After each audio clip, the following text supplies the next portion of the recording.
Hi అండి అందరికీ అందరు బాగున్నారా అండి? నేనైతే చాలా బాగున్నా. నేనైతే చాలా డేస్ తర్వాతనైతే వీడియోస్ అయితే పెడుతున్నా. నా వీడియోస్ మిస్ అయితే ఒకసారి అయితే లైక్ చేసుకోండి. చాలా డేస్ అవుతుంది వీడియోస్ అయితే పెట్టాక. ఫైనల్గానైతే ఈరోజైతే ఒక మార్నింగ్ బ్లాగ్ అయితే పెడుతున్నా, మినీ బ్లాగ్. ఈరోజైతే నేను గుడాలు అయితే చేస్తున్నా. ఎర్లీ మార్నింగ్ గుడాలు విత్ ఛాయ్ అయితే చాలా బాగుంటుందండి.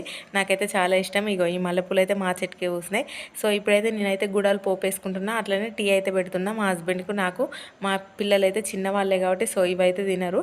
మా ఇద్దరి మందమే చాలా బాగుంటుంది. కాంబినేషన్ అయితే నాకు చాలా ఇష్టం. బేసిక్గా నాకు గుడాలంటేనే ఇష్టం, ఏ గుడాలైనా ఇష్టం. అందులో శనగలు అయితే ఇంకా చాలా బాగుంటుంది. కొంచెం ఆనియన్స్, పచ్చిమిర్చి, కొత్తిమీర, కరివేపాకు అయితే వేసుకొని చేసుకుంటేనైతే చాలా బాగుంటుంది. ఒకసారి అయితే ట్రై చేయండి. మీకైతే ఇష్టమైతే కామెంట్ చేయండి. నా వీడియోని అయితే సబ్స్క్రైబ్ చేసుకోండి ఫ్రెండ్స్. ఫైనల్గానైతే వేసిన చాలా టేస్టీగా ఉన్నాయి. ఎంత బాగుంటాయో. కొంచెం అయితే కారం కొంచెం ఎక్కువ వేసి తింటేనైతే స్పైసీగానైతే సూపర్ ఉంటాయి. ఫైనల్గానైతే తిన్న ఫ్రెండ్స్ బాగున్నాయి.